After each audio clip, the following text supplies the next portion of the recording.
स्तरीय जयंती उत्सव पालन करा जाउछि। एही अवसर में मु तांको प्रति गभीर श्रद्धांजलि ज्ञापन करुछि। विजु बाबू एकाधारे थिले जड़े स्वाधीनता संग्रामी, शिल्पपति, सुदक्ष पायलट और राजनेता। छात्र जीवनरू आरंभ करी जरूरीकालीन परिस्थिति पर्यंत तांकर संपूर्ण जीवन थिला संघर्षपूर्ण। निजर स्वाभिमान और ओडिशा माटीर गौरव देशर मर्यादा पाई से सारा जीवन ये ओडिशा पाई एवं ओडिशार विकास पाई से कार्य करथिले। जीवनर कौन सी परिस्थिति रे सम्मान और स्वाभिमान सहित से सालिश करी नथिले। सेतिपाई से थिले समस्तंकर अति प्रिय विजु बाबू एवं राज्य तथा देश ए सबु वर्गर लोकंक पाई सेवा करने सहित विकास काम करने से प्राथमिकता सब दे आसुथिले। विजु बाबू ओडिशा पाई अनेक स्वप्न मध्य देखिथिले। एणु तांकर जो समस्त स्वप्न गुड़िक आज दिन भी अधूरा होगी रही जाइछि, ताकू निश्चित भाव रे आज आम सरकार ताकू पूरण करने सहित समृद्ध ओडिशा गठन करने संकल्प नहीं। दलमत राजनीतिर बहु ऊर्ध्वे रही ओडिशावासी विजु बाबू को देखिछंती एवं सम्मान मध्य दे आसुछंती। तांकर सम्मान, प्रतिष्ठा और गौरव को आम समस्ते जानिछु आ अनुभव मध्य आम करिछु।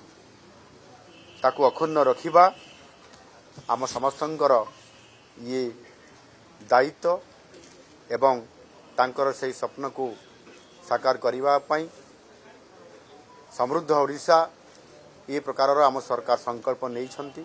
निश्चित भाव में आगामी दिन में एक समृद्ध ओडिशा गठन करने आमको आज जयंती पालन उत्सवर अवसर रे निश्चित भाव में आमको आहरी उत्साहित कर प्रेरणा जोगेदेव।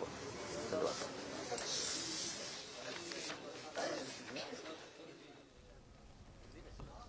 तो गभीर श्रद्धांजलि ज्ञापन करा मुख्यमंत्री मोहन चरण माझी विजु पट्टनायक आज 110तम जन्म जयंती अवसर में उपमुख्यमंत्री केवी सिंहदेव और उपमुख्यमंत्री प्रभाती परिणा उपस्थिति एवं विजु पट्टनायक स्मृतिचारण करुथिले। स्तरीय जयंती उत्सव पालन करा जाउछि। एही अवसर में मु तांको प्रति गभीर श्रद्धांजलि ज्ञापन करुछि। विजु बाबू एकाधारे थिले जड़े स्वाधीनता संग्रामी, शिल्पपति, सुदक्ष पायलट और राजनेता। छात्र जीवनरू आरंभ करी जरूरीकालीन परिस्थिति पर्यंत तांकर संपूर्ण जीवन थिला संघर्षपूर्ण। निजर स्वाभिमान और ओडिशा माटीर गौरव देशर मर्यादा पाई से सारा जीवन ये ओडिशा पाई एवं ओडिशार विकास पाई से कार्य करथिले। जीवनर कौन सी परिस्थिति रे सम्मान और स्वाभिमान सहित से सालिश करी नथिले। सेतिपाई से थिले समस्तंकर अति प्रिय विजु बाबू एवं राज्य तथा देश ए सबु वर्गर लोकंक पाई सेवा करने सहित विकास काम करने से प्राथमिकता सब दे आसुथिले। विजु बाबू ओडिशा पाई अनेक स्वप्न मध्य देखिथिले। एणु तांकर जो समस्त स्वप्न गुड़िक आज दिन भी अधूरा होगी रही जाइछि, ताकू निश्चित भाव रे आज आम सरकार ताकू पूरण करने सहित समृद्ध ओडिशा गठन करने संकल्प नहीं। दलमत राजनीतिर बहु ऊर्ध्वे रही ओडिशावासी विजु बाबू को देखिछंती एवं सम्मान मध्य दे आसुछंती। तांकर सम्मान, प्रतिष्ठा और गौरव को आम समस्ते जानिछु आ अनुभव मध्य आम करिछु।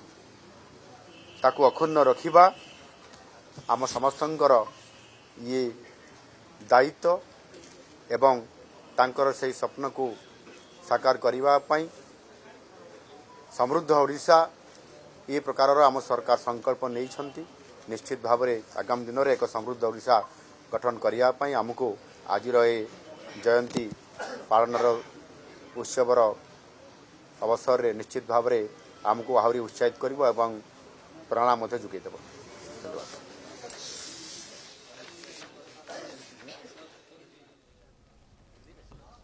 तो गभीर श्रद्धांजलि ज्ञापन करा मुख्यमंत्री मोहन चरण माझी विजु पट्टनायक आज 110तम जन्म जयंती अवसर में उपमुख्यमंत्री केवी सिंहदेव और उपमुख्यमंत्री प्रभाती परिड़ा उपस्थिति एवं विजु पट्टनायक स्मृतिचारण करुले।